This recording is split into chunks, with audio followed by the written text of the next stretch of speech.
Start us off. Everybody good? I do. I know you're heavily involved in the recruiting aspect of everything you guys are doing as a staff. Just what's been the upshot a week later of beating Duke, and what are you hearing from the kids you have committed, the kids that you're trying to track down? I know you guys were out on the road last week. Just any response that, hey, this is a big thing for you guys that you were able to pull that off? I think absolutely we want to capitalize off of any big win, and certainly when you play in this league, you're going to have opportunities for big wins. The way Coach Holtman schedules, we're going to have opportunities for big wins in the non-conference.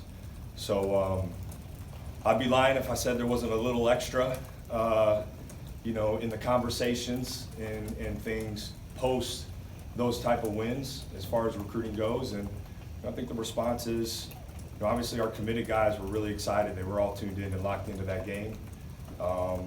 And they're excited to be a part of those type of games. It's something, those type of games, both non-conference and conference, are things we talk about a lot in recruiting. But yes, it was, those conversations were a little bit easier after a game like that. And the flip side of that, you guys have been on a little bit of a roll here with the wins that you put up in recent weeks. Just you see a result like Texas Southern beating Florida last night on their court, a team that you guys played, Florida. You don't want to give back any of that momentum stubbing your toe against the Towson or whoever it may be, play New Orleans a little bit later on. Just not to take these teams lightly or anything, just what's your thought about you can't let up regardless of the fact this isn't a ranked team you're playing tomorrow night? Yeah, first off, Towson's a really good team. Although they're not ranked, they are a really good team, and all the metrics say they're a really good team. In college basketball this season, it seems like more than typical seasons, we're reminded multiple times a week that you can't take anybody lightly. I think you can be interesting to know how this year compares to years in the past of teams losing to teams that many may view that they shouldn't lose to. But I think our guys are reminded, it's something we talk about, not taking anybody lightly when they come in here, or whether we're on the road or whatever. But the reminders are out there every week. It's been that case all season long, really, that serves as a great, reminder to our guys that every single team is capable of beating you on any given night, and you got to bring your best stuff, and you got to find a way to execute and be about the details and all those things, regardless of who you're playing. When it comes to your defense, you guys, outside of the Niagara game, have not let teams shoot very well from the perimeter. Has that been a point of emphasis, or is that just kind of how some of these games have played out?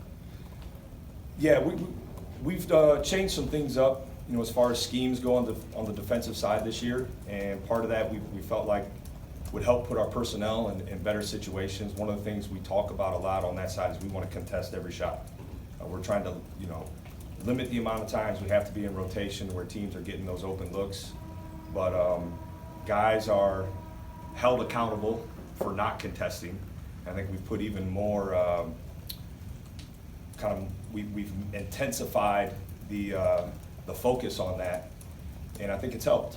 We certainly want to, the three-point shot is the great equalizer in college basketball, and we certainly want to limit, the amount of good looks, and with some players, even the amount of not so good looks that they can get off.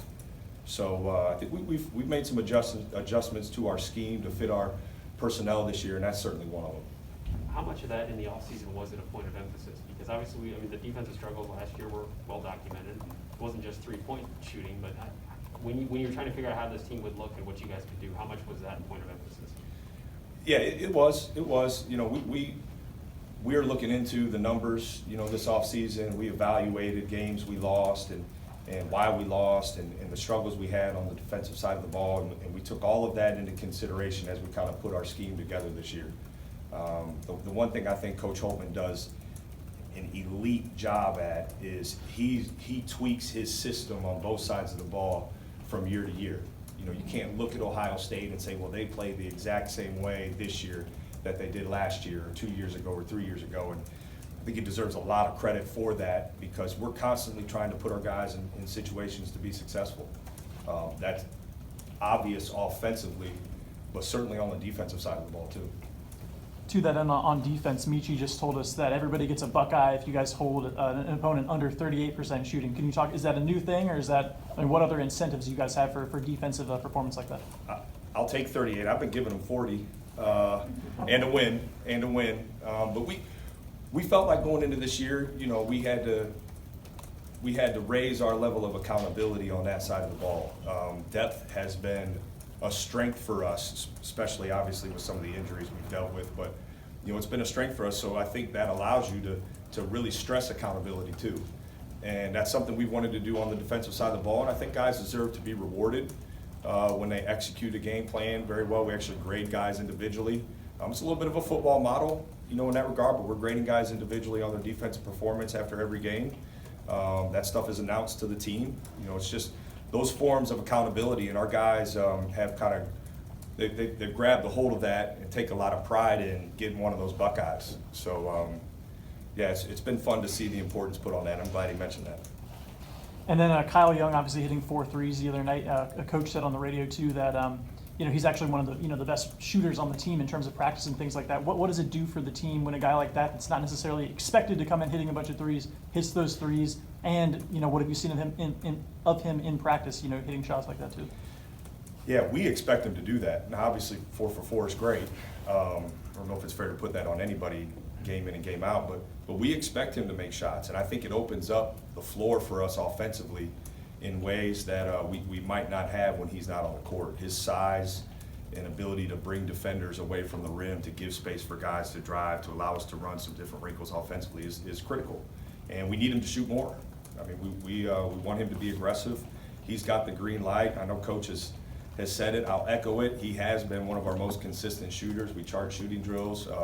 We charge stats in practice, and he has performed for a long stretch. This isn't something that he just started doing this fall. It's something he's done a long stretch. We believe in his ability to shoot the ball. And you know, he's had some big games, obviously going back into last year, and then you know, our last one Sunday. Obviously, because you've worked with Michi going back to last year, obviously he's got an aggressive style of play where it's game winners, but then also a lot of turnovers that probably could have been prevented. How have you seen that aspect of his game kind of maturing and kind of knowing when to pick his spots and time and place to be ultra aggressive like that? Yeah, Michi's obvious. His speed is an obvious gift, right? That's something that you can't teach. But I think even going back to guards that I've worked with in the past, you'd much rather have a guy that you have to slow down than a guy that you have to speed up. And one of the things we work on, we really work on in the offseason and we work on throughout the course of the year is playing at different speeds. And the reality is, I think, you know, Michi is still, you know, quote unquote, a freshman, and there's a process to master that. I think you look at Dwayne, it took Dwayne to his junior year before he really mastered being able to change speeds and kind of control his defender. So I think Michi's made really good strides. He's a student of the game, loves to watch film, spends time in the gym. And you know, I think there's going to be moments where it's going to look like this year he's mastered it, and then there's going to be moments where, you know, it might not look that way. And I think we got to remember that it's a process. He embraces that.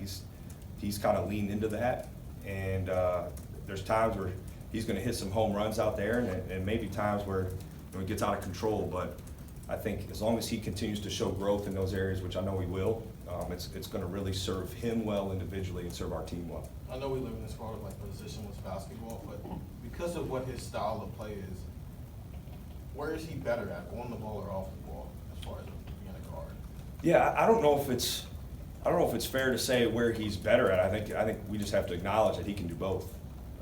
His speed with the ball is a gift, but he's also fast off the ball, creating space, whether it's coming off screening actions or lifting and some of the spacing we have, and that puts people in closeout situations. When you can play off the ball and put someone in a closeout situation, that's going to serve Michi really well. If a guy's trying to close out, because he can shoot, you know, he can really shoot it, and obviously he can drive it. So I think our ability to move him around, you know, to both on and off the ball is going to be a good thing for him and for us. Yeah, it's been good for us. And one more thing, when that is one of your guards who is that explosive, it was kind of like this with Dwayne and CJ last year. Does the other guard have to be more quarterbackish, more point guard, more of a distributor just to kind of offset that a little bit? Like, does Jamari have to be a little bit more conservative as far as being aggressive looking for a shot? Yeah, I think you wanna have balance Yeah. out of your perimeter, certainly. But Jamari has showed, a couple games this year that he's a capable scorer too, and we need him to be aggressive. I think the balance you look for is good decision making. Having different paced guys out there is valuable certainly at times, but we want our guards to be aggressive, all of them. That we got to make really good decisions when we are, and I think that's probably the more important thing is we got to continue to grow in that area. And Jamari has proven to be an elite decision maker, based upon his assist to turnover ratio this year. And, Michi has grown from last year, the beginning of the season, to where we are now. And Malachi's grown in that area. And, Cedric gives you something different when he checks in at the guard position. Jimmy, the same thing. So I like the fact that we have different type of players that we can put in and create some balance. But I think all of them have to be aggressive, and then we got to evaluate, are we making the right decision when we are.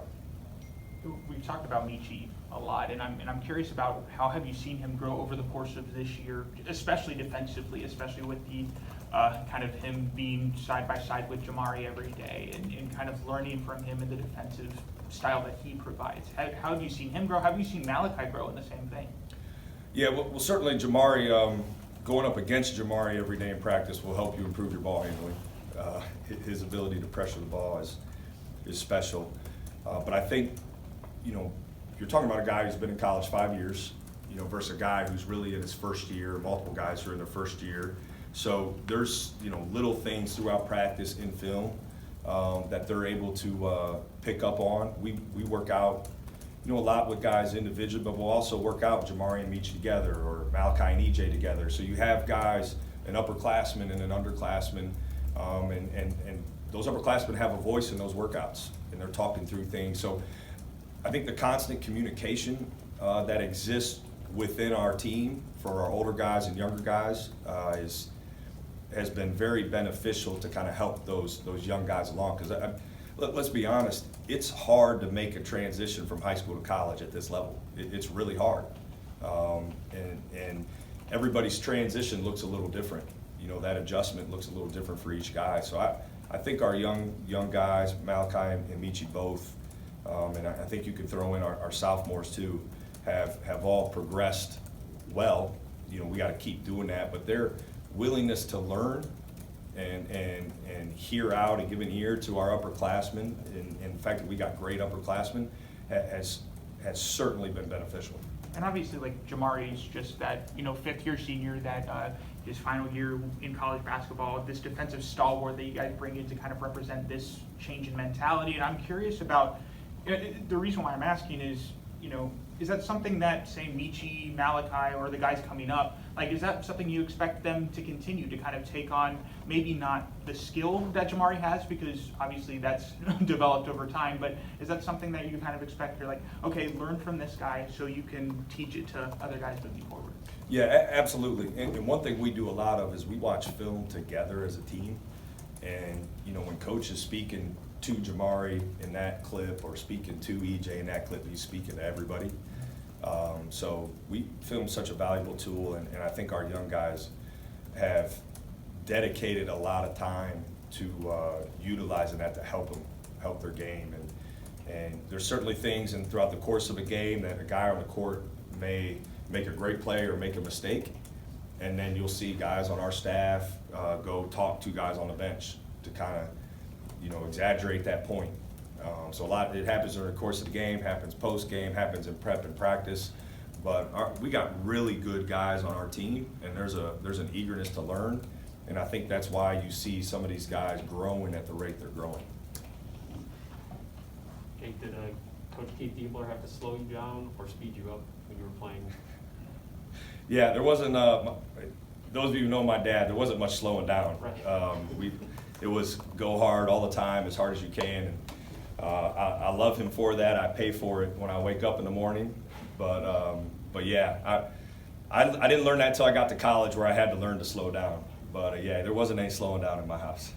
Well, seriously though, with this defense this year, you've been able to sprinkle in some zone, you've sprinkled in some pressure, and I assume maybe Jamari has something to do with some of that, but what have you seen as the benefits of that when you've been able to throw some of those things out of teams for a couple of possessions, and maybe stuff we haven't seen? Ohio State hasn't played much zone in a long time. I know it's not a staple, but it's a change that you can throw.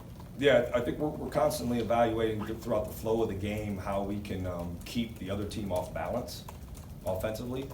And sometimes, that may be sprinkling in a little bit of zone and maybe varying our levels of pressure. Jamari is a weapon. That's been well documented, even when he was in an opposing jersey in this building. So we want to keep them off balance and, without giving our guys too much to we want them to play free, we want them to be disciplined. We don't want them overthinking out there either. So there's a balance there.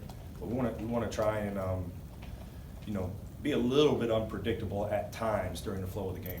And I think when you've done some of that full court pressure, you've had Malachi in there, maybe at the front, if I'm remembering right. I know Coach Holman was talking about his 6'10" wingspan, but what kind of defensive ability does he give you? What is maybe the future potential for growth look like there with a guy that has his athletic ability and a wingspan like that? Yeah, Malachi has great physical tools. The thing that's impressed me most about him on the defensive side of the ball is he has really good instincts. Now, he'll get a little jumpy at times and maybe lose his attention to detail at times, but when he does do that, he then is allowed to show his ability to recover, and I think that's what makes him, special and gets me excited about his potential as a defender. He's got great instincts. His length and physical tools allow him to make up for mistakes, which, those things you can't teach.